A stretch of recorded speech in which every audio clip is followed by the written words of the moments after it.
It's going now, is it? It is. And you can definitely see it? I can definitely see it. Okay.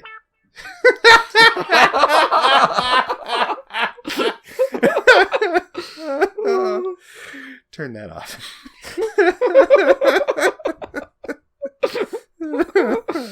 Okay, I muted my... Thank you.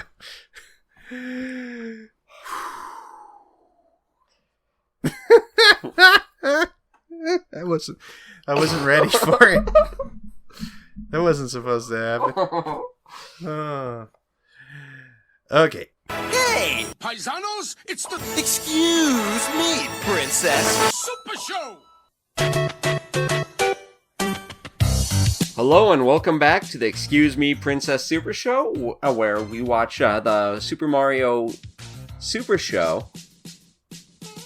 Super Mario Bros. Super Show. Oh, don't say that. You say bros, I kick your ass. Super Mario Bros. Super Show. Better. And The Legend of Zelda. In its production/air date order. I'm John. I'm Aaron. This is our second try recording this episode because the program we use had a little hiccup. But we weren't too far in, so hopefully we won't just be cherry picking our own material. We were only 11 minutes in, and I can't remember anything I said. Thank God for ADHD. Yeah. Oh, I do remember. Frankenstein. Frankenstein. Frankenstein. But other than that, the thing was a complete wash. Oh, and wait for the dog. Oh, yeah. Oh, that's a shame we lost that. Yeah. Oh, if you want to watch the episodes that we're going to be watching, especially today's, you can watch them on the Wild Brain Superheroes YouTube channel. Or Amazon Prime. Sorry, Wild Brain Superheroes just changed in my rub sheet, and I have no idea why. Probably copying pasting too much. Yeah, or Amazon Prime, or you can find the DVDs if you really want to, but the more modern pressings don't have any of the live action segments, so I would say just watch it for free legally on YouTube. There's also a restored version we'll get into more when the situation presents itself. But in the meantime, we'll kick it to Aaron for his bi-weekly power play, as he runs us through the live action segment, The Mario Monster Mash. Okay, so this week's segment is, as John said, The Mario Monster Mash. And the animated title is Rolling Down the River. It did air on September 11th, 1989. Missed it by that much. So, to begin unlike the planes. We said we weren't going to go there. Fine. Originally aired 11th September 1989. So, to begin with, it starts with Mario and Luigi receiving a package from Pennsylvania, Transylvania, wherever, from Frank N. Stein. And I can only imagine the N stands for Nigel. Smashing.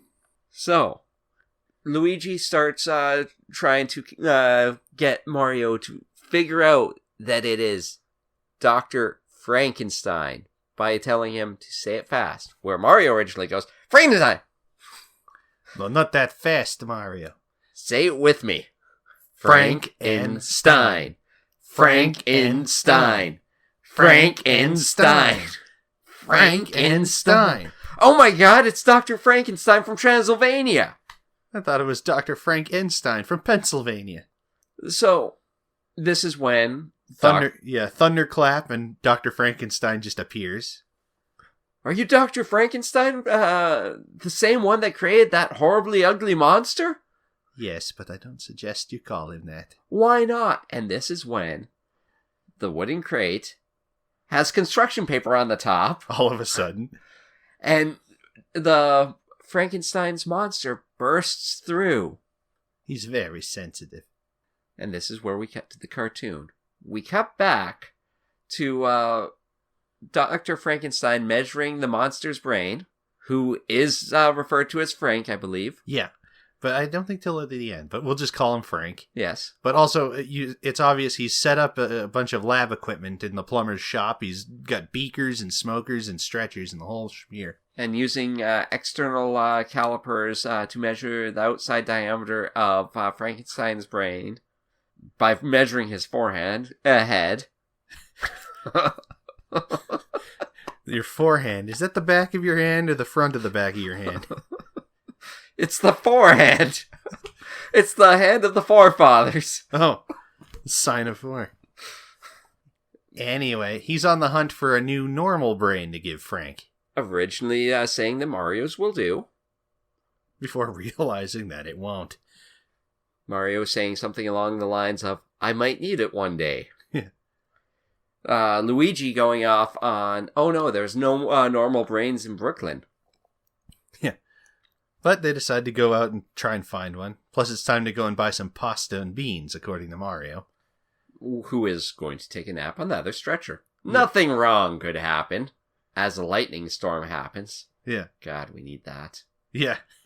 At current time of recording, we could really use some rain in Alberta, Saskatchewan. BC, probably Montana, but I haven't called. California, if it's a year ago. Yeah. The moon, if it's next year. Yeah. Oh. And of course, an animated Mario head leaves the one that they use for scene transitions and wipes, pops up from Mario's head and hovers over Frank for a while, before going to the corner TV and winking. And this is where we see this week's intro to The Legend of Zelda. Yeah. Scenes to give us hope and make us so that we watch more. Yeah. Stay tuned. There's a really good Zelda cartoon coming in a few days, I promise. And by that, I mean in a couple of weeks, we will have the next Zelda cartoon. Well, in a couple of weeks, we're going to have episode 7. Yeah. Episode 10 is the next Zelda cartoon. Or 11, however that counts up. Anyway. Frankenstein and Luigi return and discover the situation. Saying something along the lines of about couldn't find a normal... Or there's, once again, there's beautiful people. There's... Yeah, you love Brooklyn. We got beautiful women. We got carpenters. We got plumbers. We got everything. But normal brains? Forget about it. I can't do Danny Wells at all. Yeah. He's so good. Says, Mario, we got the groceries you asked for. At which point Frankenstein sits up and says, oh good, you remembered the beans? Or something. It's pretty obvious that it's Mario's voice coming out of Frankenstein's body. Or yeah. Frank's, I should say. Yeah.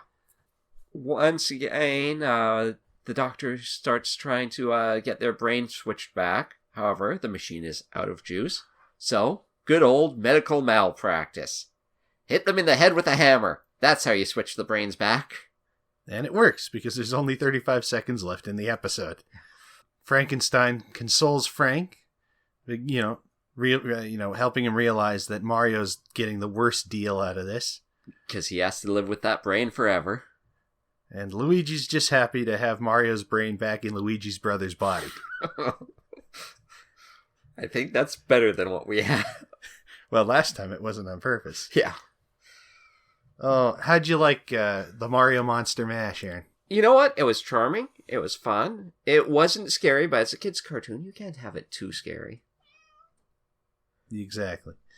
But, it's probably my second favorite live action at this point.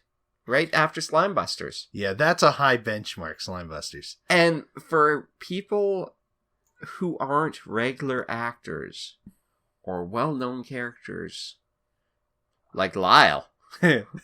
Yeah, when Lyle appeared. You might hear some meowing in the background because we're recording in Aaron's basement and Aaron's a crazy cat lady. So there are cats here. You also might hear some barking from upstairs because one of my cats is a dog. Yeah, who's a bull moose in disguise. But yes, really good for this episode. It is a high mark, and I think that it helps having people who aren't trying to overact or make people who knew what they were doing and what type of show this was. Yeah. Speaking of those people. So, to begin with, we have Craig Armstrong, who was Frankenstein's monster, Frank. Now, I'm starting off on the high note. He's a producer. That's primarily what he does. He's done things such as Survivor. He was the executive producer from 2002 to 2003. He was a producer on Top Gun, or Top Gear America. I was going to say, Top Gun is my favorite TV show. I'm going to move the cat away from the microphone. Yeah. Are we still recording? We are. Excellent. However, the thing that I care most about is his work with Weird Al. He was a producer on the Weird Al show. He also was on the Weird Al show as an uncredited construction worker. He helped produce the movie music videos for White and Nerdy, All About the Pentiums, and The Saga Begins. Oh, now that's everyone knows how that one looks. Yeah, he knows what he's doing. Now, and what he's doing is playing Frankenstein's monster. Yeah. Really well. Neil, I need you to lie on this table. We're going to paint you green. Now, our next guest comes up from the distinguished crew that we've seen in the past with Zoobly Zoo. That keeps coming up, and I don't think it's going to stop anytime soon. Is Eugene Labowitz, who... yeah, I think I left the I off on it's Leibowitz, I think. His IMDb is Leibowitz, or Leibowitz. However, if everywhere else it's Leibowitz. So I don't know. I think on the actual screen, I think it was EI or IE. Okay. Meanwhile, here I've just got it LEB. So it's definitely wrong either way. But continue. He was also an additional crew for Ace Ventura Pet Detective. I could say he was in Ace Ventura Pet Detective as an additional crew, but I'm not going to fix myself. You need to know what kind of idiots you're dealing with. Yeah. And he was a writer of Women on Top, which is not what you think. It's actually apparently a feminist movie. I have not seen it. We might watch it eventually. If it pops up like more than 4 times, I think we have to. Yeah. Just like Zoobly Zoo. Just to know what it is. Which we are very close to. I think at this point we need to watch 1 episode. Yeah, okay, you do that. I'll do something else. Okay, good. Alright, we're going to get into the cartoon part now. Rolling Down the River. The line is from the CCR song, Proud Mary. And I'll skip right to that part of it now. That was also the cover song that was originally included. And Aaron's going to play a clip for it right now. Special thanks as always to the Super Mario Bros. Super HQ channel on YouTube. Link in the description below for the cover song. It will keep on turning. Proud Mary, keep on burning. Rolling. What do we do now? When in doubt, jump. Rolling. Rolling. Yes!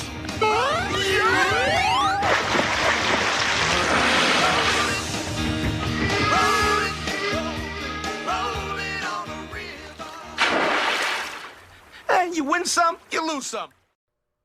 And we're back. Because as it happens, there's a fan movement to restore episodes to having their original soundtracks on YouTube. Not all of them are done, but quite a few of them are. And the ones that are, we'll include audio snippets for. So special thanks to them. I don't remember their name, or I just say it. Maybe we'll put it in the description. Yes.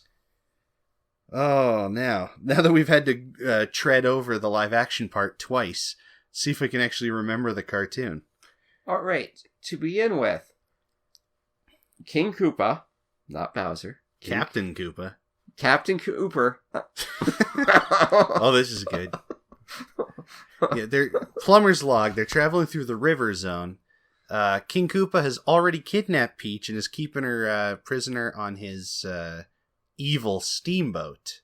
What was it? The Silver Star or Dark Star? Something like that. Something like that. He's going around calling himself Captain Koopa, and he's keeping the princess kidnapped as bait for the Mario Brothers because he knows they'll come to her eventually. They're already on the boat, but we'll get to that in a sec. A non-French Mouser. Yeah, Mouser shows up now as like in a pirate outfit and no mustache. And no French accent. Yeah, he has some sort of accent, but I don't think it's French. I think it's just accent. I think my statement from the past still holds true, only the French have facial hair. Yeah, because a disguised toad tries to take a birthday cake with a file in it to Princess Toadstool, and he's dressed up as a French waiter with a pencil mustache, and is doing his best to have an accent. But it's pretty hard to do with the gravelly toad voice at the same time. King Koopa immediately catches on and throws him in with the princess. After asking what flavor the birthday cake was. Yeah, what kind of cake it was. It's a happy birthday cake. Which immediately tipped him off because he never uses the H word.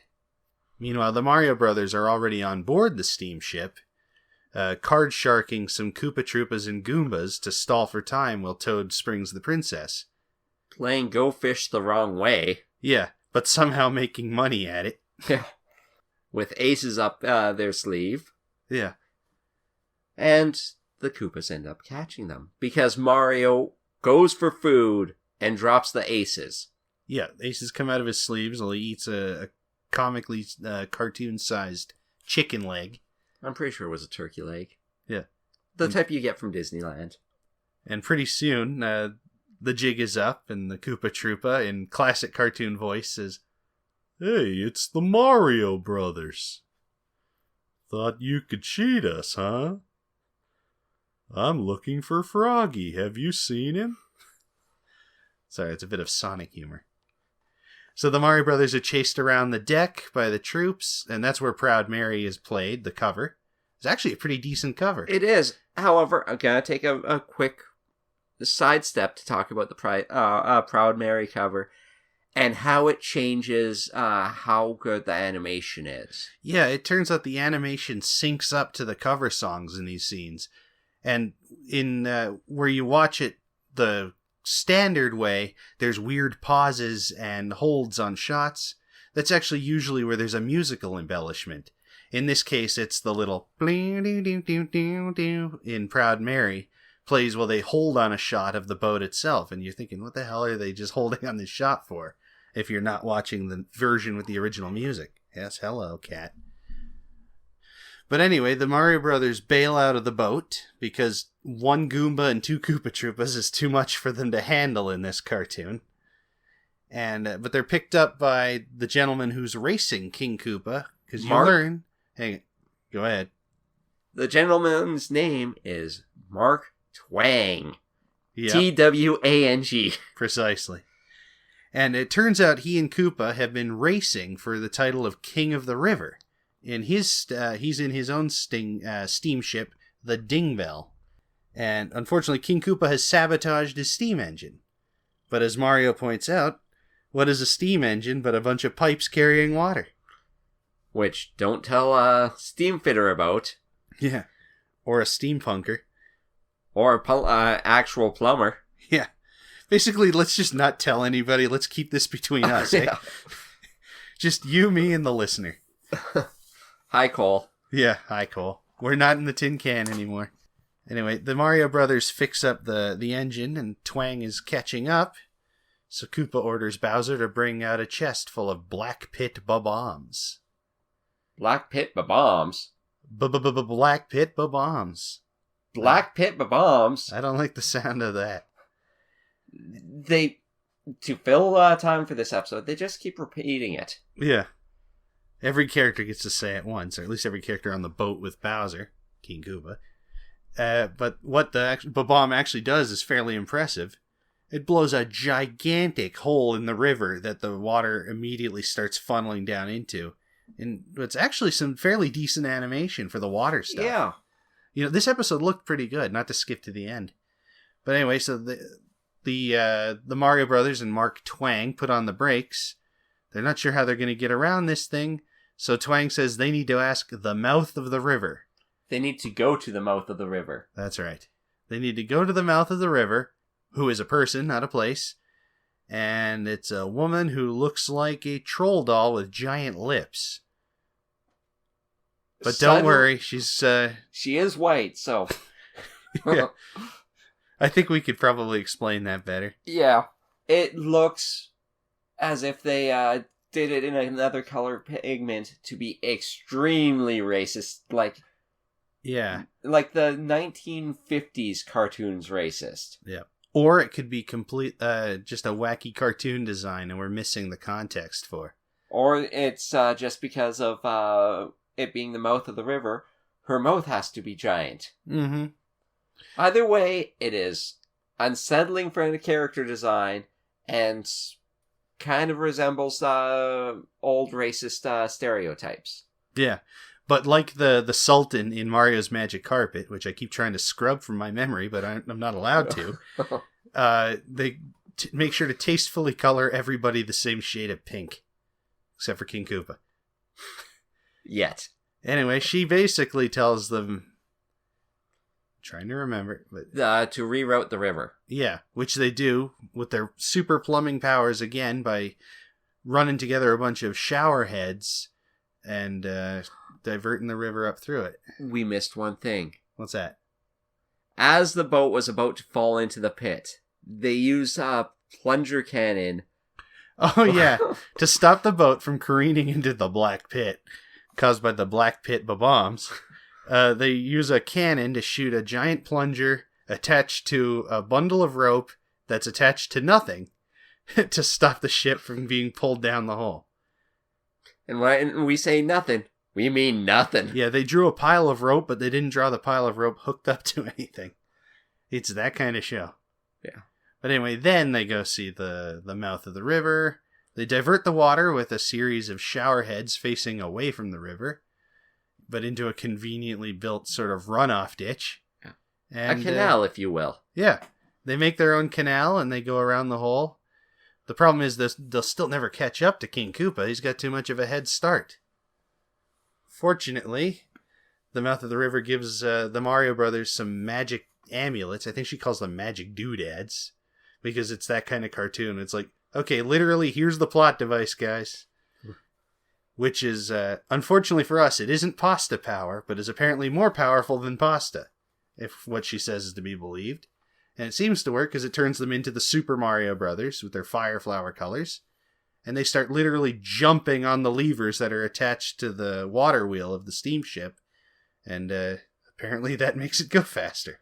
I don't know if it would in real life, but let's not get into that. It might damage a few things. Might make the ship stop completely. Yeah, it might just break. Yeah. But who needs that? In cartoon logic, it works. Yeah. So they catch up and catch King Koopa.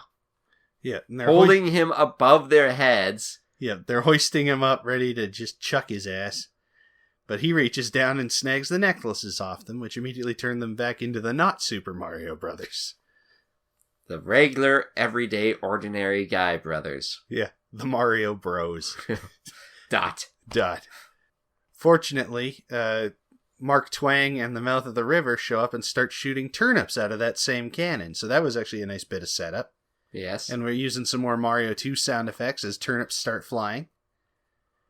And... how does Koopa end up knocked overboard? Was he hit by a turnip?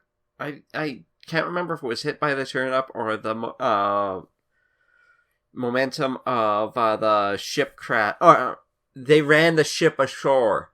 No, yeah. While Koopa's distracted, Princess Toadstool. While Koopa's distracted, Princess Toadstool grabs the wheel and runs the ship aground on purpose in actually a decent bit of forward momentum for this version of Princess Peach. And that's when Koopa spills over. One great line. Oh yeah, that's right. She says, now it's time to get this showboat off the road, which is easily the best line in the whole episode. Yeah. And Jeannie Elias does a good job as Princess Peach. She usually just gets lines like, the Mario... Who? Indeed. Jeannie Elias always does a good job as Princess Toadstool. Princess who? Thank you. But she's always stuck with lines like, the Super Mario Brothers will save us, or you won't get away with this, King Koopa, stuff like that. Anyway, the ship runs aground. Koopa is dropped in sand. Everybody laughs, and Mark Twang wins. Becoming the king of the river. Yeah. And they all celebrate finally Mario's going to get his lunch he's been trying to have, or dinner. And it's catfish pizza made by the Mouth of the river. I keep trying not to say the Lady of the Lake. No, that was That was in King Mario and Cramelot. Yeah. Oh god, the mythology is building. I'm not ready for lore. Super show lore. Wait till we get to Indiana Jones with no face. But anyway, the catfish pizza is literally a pizza with a fish that has a cat head on it. And Mario says, believe it or not, for the first time, I'm not hungry. Everybody laughs, and that's how the episode ends. Cuts back to the live action segment. Before I get into the little bit of voice acting notes, how did you like this one? You know what? I really enjoyed it. It was one of the stronger episodes. It had good humor. It had good pacing. It did. It didn't drag. It didn't rush. It was just, you sat there, you watched it, and you were able to absorb. Yeah, even the incoherent, weird parts that all these episodes have still flowed into each other properly. You know, yes, the Mouth of the River character is a weird side tangent that they could have skipped, but, you know, it still sort of works, and she comes back at the end, too. And the fact that the Black Pit Bomb was used for filling about 20 seconds of space, but it was done in a way that we actually found it humorous. At least I did you? A little. Like, it was obvious what they were doing. But for kids, it's like, Black Pit Bomb. It reminds me of the 90s Super Mario Brothers movie, everyone freaking out over that little bomb walking across the street. Yeah. Oh, I love that movie. But no, I like this one. We'll get into ratings later, but we've got a little bit of housekeeping here. We had Toad actor John Stalker as... That doesn't seem right. I thought Harvey Atkin was definitely Mark Twang, but I've got John Stalker here, so unless I'm wrong, and I'm prepared to be wrong, but I'm going to double check myself before I double wreck myself. So we'll considering you've already single wrecked yourself? Exactly. I can't stand another wreck. Let's see.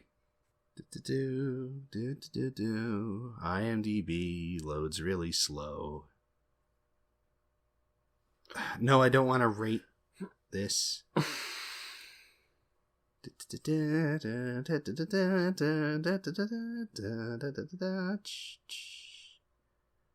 Wah, wah, wah, wah. Yeah. For the love of Pete.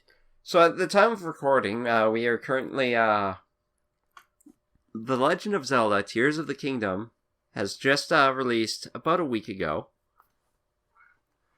I have been playing it off and on. We're not going to talk about this. Okay, I got myself sorted out. Let's start again.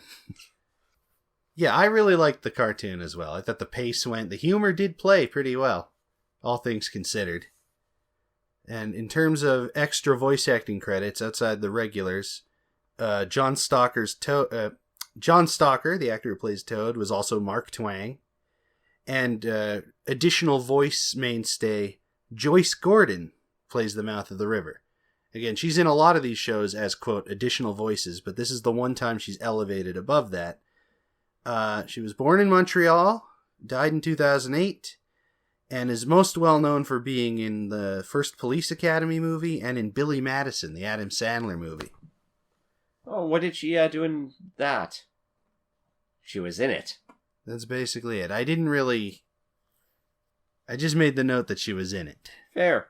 Because it doesn't really matter, but I can quickly bring that up if you insist. I do. Thank you. She was the lunch lady in Billy Madison. Are you happy now? I am happy now. Thank you. Have you seen Billy Madison? Do you know the lunch lady character?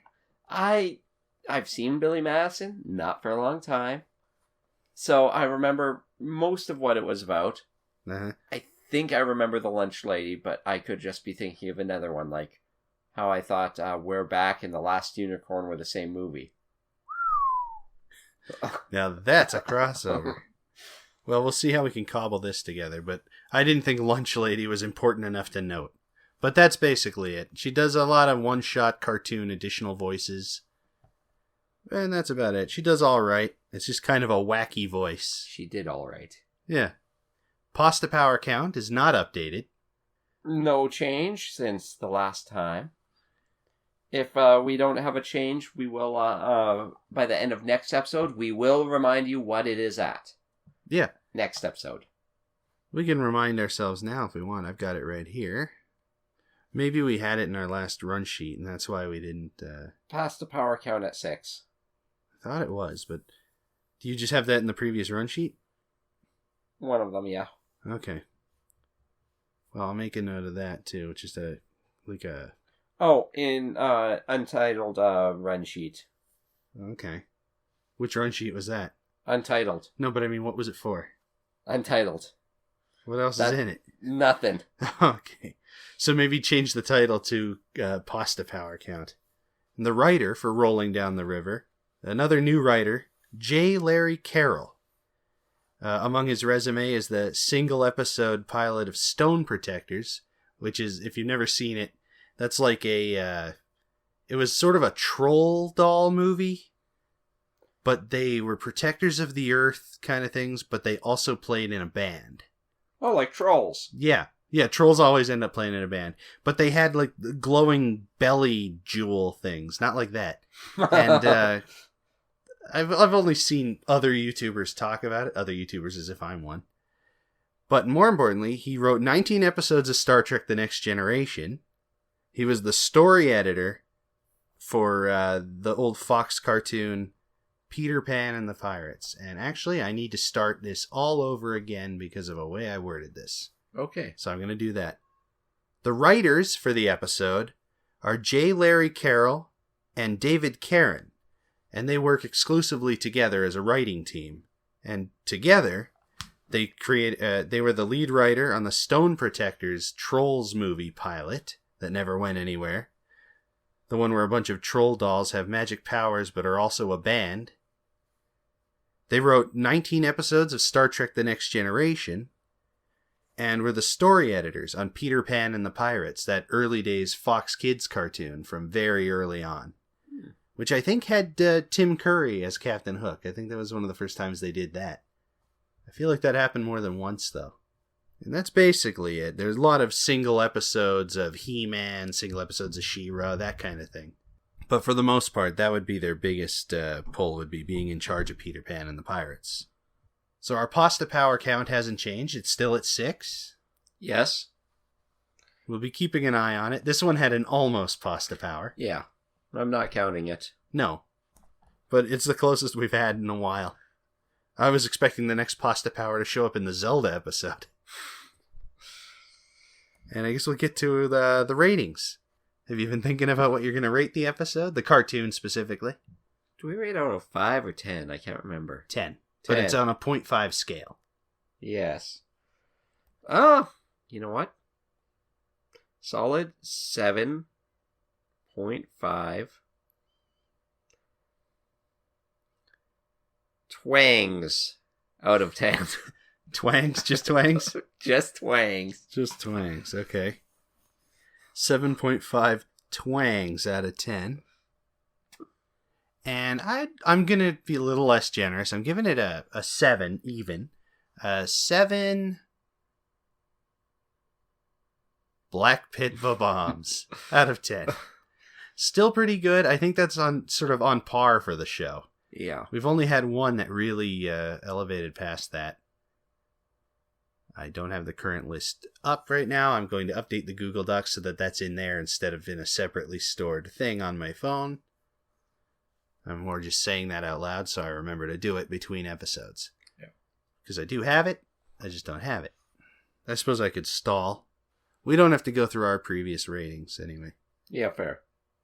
John, if someone listening to this wants to reach us and give us a fan mail, or fan hate, or hate mail, or just hates fans, yeah, you can reach out to the show by either leaving comments on the YouTube version, We still haven't made the YouTube channel, which is why we don't name it in this. It'll probably be Excuse Me Super Show, because that's some good synergy, but I don't want to promise that. It might be taken.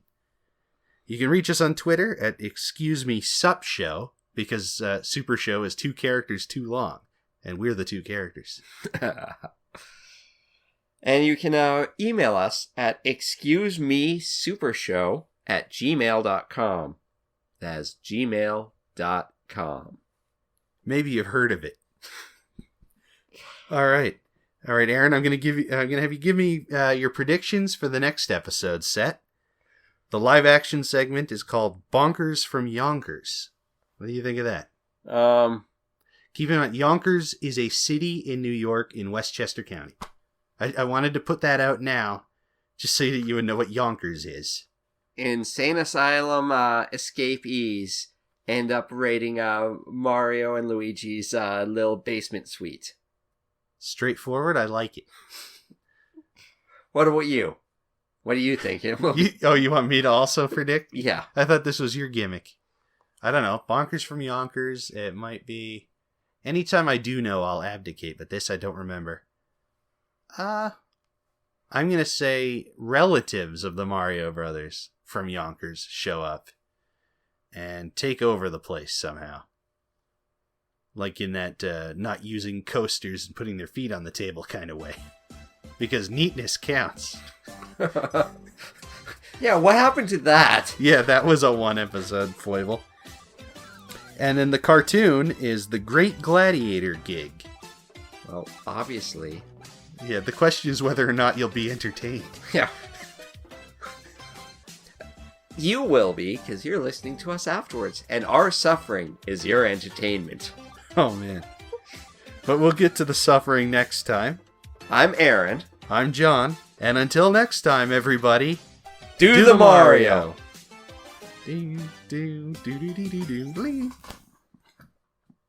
Don't tell me. 12 minutes?